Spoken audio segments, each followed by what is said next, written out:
ধর্ম অধর্মের লড়াইয়ের বর্ণনা বাল্মীকি রামায়ণে নেই। ধর্মের সঙ্গে ধর্মের যে লড়াই সেটাকে বর্ণনা করে। অশুভ শক্তি মারতে হবে, কিন্তু সে মেয়েকে মারা চলে না, এখন কি করবে? ফাইনালি ওনাকে একটা ডিসিশন নিতে হলো। কেন উনি ডিসিশন নিলেন মারেন? বিশ্বমিত্রকে বলে দিয়েছেন যে বিঘ্ন করবে আপনার যজ্ঞকে মারব। সুগ্রীবের সঙ্গে যখন বন্ধুত্ব করেছেন বলেছেন যে বালিকে মারব। এবার উনি কিভাবে মারবেন it does not matter, finished. রাবণকে বলছেন মারবো, মারবেন। সেই হনুমানের সাহায্য নিক, তার সাহায্য নিক, বলে দিয়েছেন মারবো, এবার প্রতিজ্ঞা থাকবে।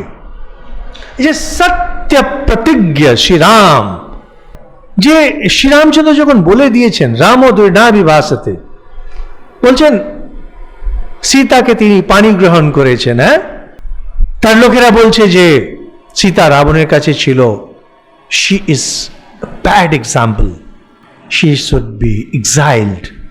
আবার সেই ধর্মের লড়াই, একদিকে সীতার হাত বরণ করেছেন, অন্যদিকে তিনি প্রজাদের হাত বরণ করেছেন। একটাকে ছাড়তে হবে, সীতাকে ছাড়লেন। দিয়ে হলো অশ্বমেধ যজ্ঞ হবে, স্ত্রী ছাড়া অশ্বমেধ যজ্ঞ হয় না, একজন স্ত্রী নিন। শ্রীরামচন্দ্র বললেন না, সেটা হবে না।